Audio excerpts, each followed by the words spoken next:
I gotta hear, buddy. I gotta hear your review. I'm excited.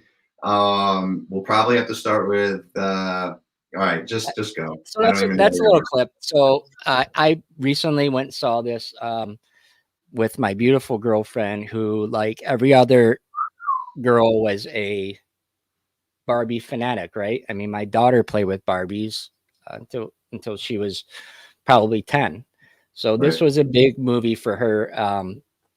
I don't think I was as excited to see it as she was, but there was funny parts in it. The thing that kind of caught me off guard was the social media fallback of the comments on it. And the one thing I did notice when I saw it, I laughed a lot. Like, Okay. I laughed a lot. Let me start by saying, if you're a mother and you're taking like your 7 or 8-year-old niece to this, you need to look at the rating, right? It's Okay. PG-13. Obviously, from the clip, there's a lot of innuendos in the movie, and it has a little bit of a darker side, like a human side to it. Rather, this isn't like the Care Bears movie, is what I'm saying. So, make sure you research that before you take out the gang, to see it. But there was a lot of parts that were funny. Like I said, there's a very human part to it, and as you could expect, the movie was based on the empowering of women and young women, but not just women and young women. I think it was the empowering of women who aren't perfect, and who, Barbie kind of figures out that she really didn't have her shit together like she thought. The one part I didn't like about the movie, and I shared this with my girlfriend immediately following, was, it dramatized this hierarchy of men as being, this big group of jackasses who, just kind of parade around and try to run everything. And I understand why they did it. It almost made me kind of sad that if that's how women see men, or how some women see men, it made me sad, because I don't operate in that MO, I don't operate with like that, but I know there is still guys out there like that. I thought that part kind of rubbed me the wrong way, but I know that wasn't the main point of the movie. There is a good human message to it. I'll take your comment right now. Question. Yeah. Just with how everything's kind of been going, I don't know how to say it. I'm just going to say it directly. Do you think that this follows an agenda or trend of the demasculinization of men? Not at all. I didn't find any part of that movie demasculizing men. I didn't see that. If anything, it kind of glorified the masculinity of men, in a real dramatic way, right? Basically, at the end of it, all these people, men and women, kind of figure out that they have to find their place there without being perfect, right? Ken has to find his way without Barbie. Barbie finds. There's a very human side to it, but I don't think it's the movie that a lot of people taking their kids go in and expect. You know what I mean? It's definitely a movie that's made in 2023. I'll say, that's for sure. We live in a different time, so it wasn't made in the 80s. There's anything nowadays, and we'll get into it with the next topic. Anything that comes out nowadays usually has a message, right? But I thought there was good, solid human messages in the film, and it made my girlfriend feel good, and I can understand why. And so that made me happy. So I just think, if you're a mother or whoever, depending on how you raise your kids, whatever, there's some risque jokes and stuff like that. So if you think you're going to see the Care Bears movie, you're not. So do some research on it. But overall, I thought it was funny. I mean, even from the one clip, it's. Do you think? Let me bait you right now. Do you think that we could watch it in a small town? Oh boy. Oh, well, no, let's ask Jason Aldean. Thank you for the segue there, bud. I appreciate that. So just like the Barbie movie, I want to show you a quick small snippet of Jason Aldean's new song, Small Town, that has absolutely sent a fire and blaze to social media. DJ Matthew.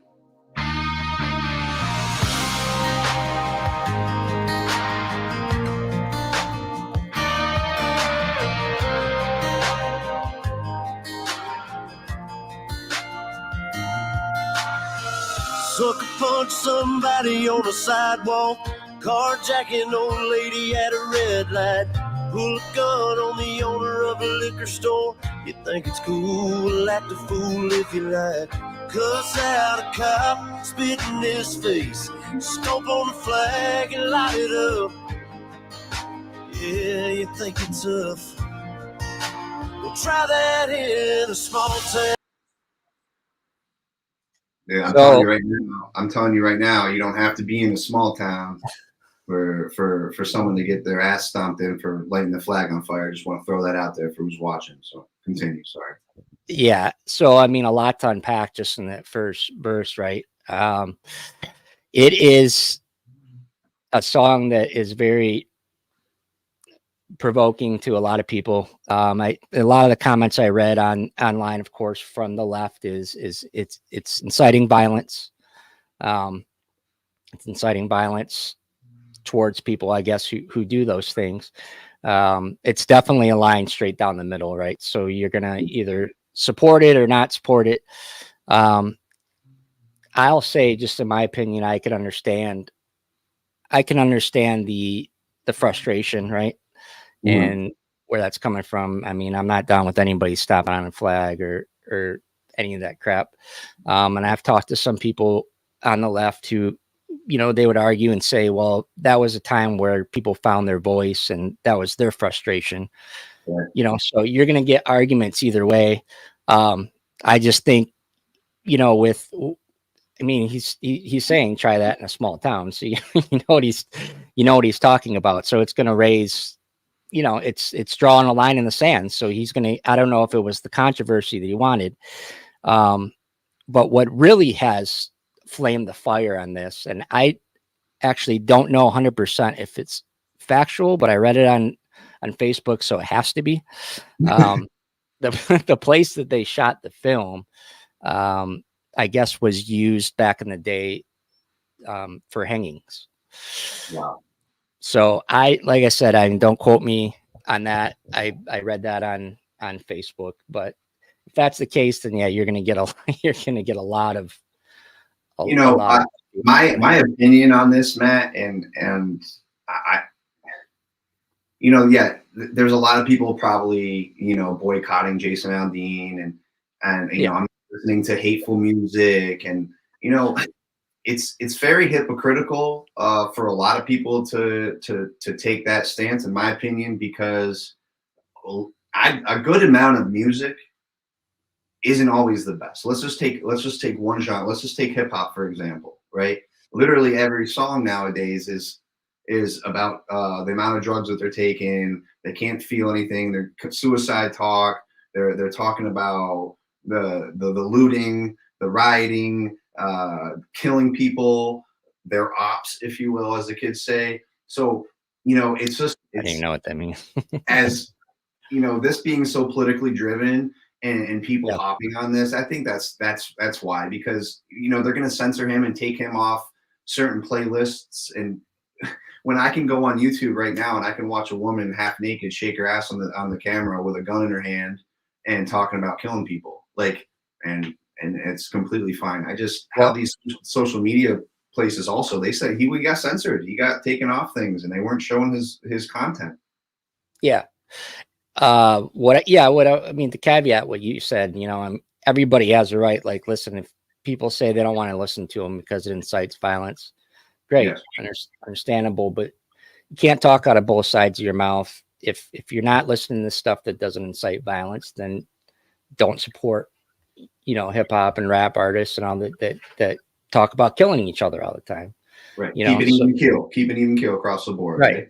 So, I mean, I think it's a lot easier for people to say, I don't want to listen to Jason Aldean, especially if I did, because I don't really like country music or Jason Aldean. But, you know, if it happens to be your favorite hip hop artist that talks about shooting somebody, then, you know, do we make an exception for that? I don't know. On both of these topics, what I'll say is everybody looks at something through a different lens, right? So we could sit here all day and argue points from different people about this says this and I believe this and I, whatever. Some of the stuff like with the Barbie thing,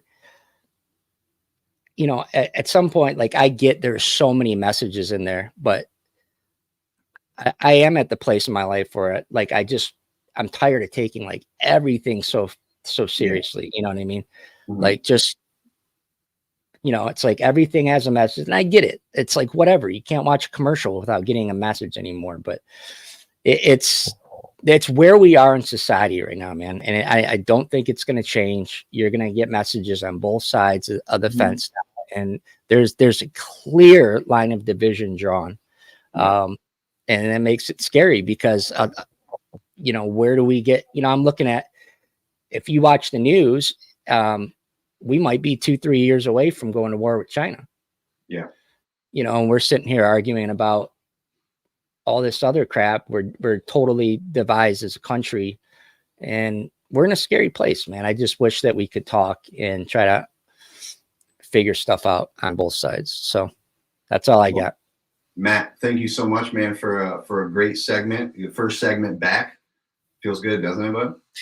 It does. It does. I mean, those were two heavy topics, and so it's hard sometimes to talk about that stuff. But well, I know a lot of you probably were confused, thinking about, man, listen to the title of this video. It's pretty morbid. Like Back from the Dead. Well, ladies and gentlemen, literally had to brush off the dust of our studios. I had to build a whole new studio.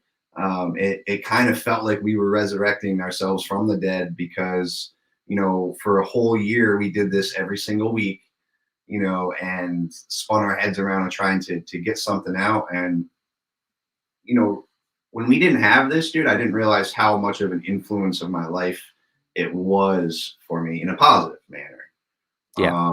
So I'm so thankful that we're kind of back. We're both looking good, feeling good. My boss says all the time, you look good, act good, or what does he say? He says, look good, feel good, play good. And that's the truth. We're both freaking 10 plus pounds down on our weight. We've cleaned up the drinking. There's so many different things in our lives that have changed in the last months. So when we weren't active on here, we were being very active in our personal lives and securing relationships and just treating ourselves a little bit better. I know I struggled, and I just want to say thank you for being a good buddy through that all. But part of this episode in the title is talking about back from the dead, and it's got the hand, someone grabbing you, man. The last few months, I just felt like there was an external force that was kind of holding me back from being my best self. And, when we started this journey a year and a half ago, we always said we'd be transparent about that. And so it was kind of fitting for us to start opening up back on the show like we originally started, with a fresh look, fresh attitudes, a drive. That's why, we're going to be doing this every 2 weeks now, because we want to be able to show you exactly what we're building. And it was hard, wasn't it? Just to try to get everything done in a 7-day span, and you're about 2 divisions.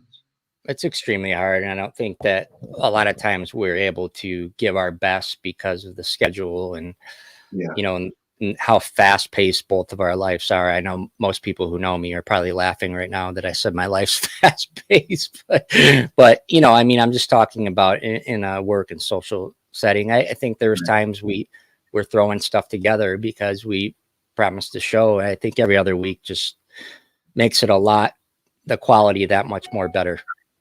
Well, it also just gives us, I know where we were lacking and it was kind of bothering us is we weren't able to get on like our social media platforms and share our shows and share what we were doing and share the message properly, because we literally have a day to get all that put together. You have a life, we work, I have a life. And it's just, there wasn't enough time in a day or days in a week for it to get done. So I'm excited to be back. I'm excited for the next show already, and we haven't even concluded this one. I'm excited, man. I'm glad to be back on the screen with you, buddy. Yeah.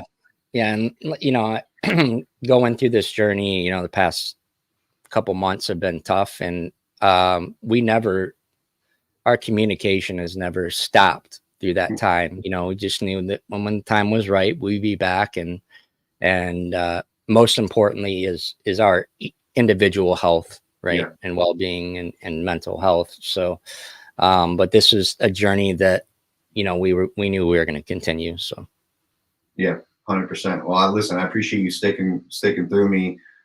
Sticking through me doesn't make any sense. A little awkward, but anyway. Try that in a small town, bud. Yeah, you can try that in a small town. Well, listen, man, another great show. I got a closeout message that I would like to talk to that person that's looking at me right now. I'd like to speak to the person that's watching either now or whenever you're watching, that may be going through a rough time. You may not feel that you are in the exact place you need to be in life. And all I have to say, and Matt has to say for you, is just keep going. If you feel stuck, just keep going. There's going to be a way out. You can do it. We believe in you. And as long as, even if nobody else does, I do. And just because today is dark doesn't mean that tomorrow the sun isn't going to shine. So we want you to know that we're here for you. You can do it. And don't listen to anybody else that says that you can't. You're a human being. You belong here. We love you, and take care. So thank you, everybody, for watching us. We're going to be back in 2 weeks, Monday night, 7 p.m., right here. We appreciate everybody for watching, and until next time, take care, folks. Love you, everyone. Take care. Thank you for joining us. Please remember to like, share, comment, and subscribe. We'll see you next time.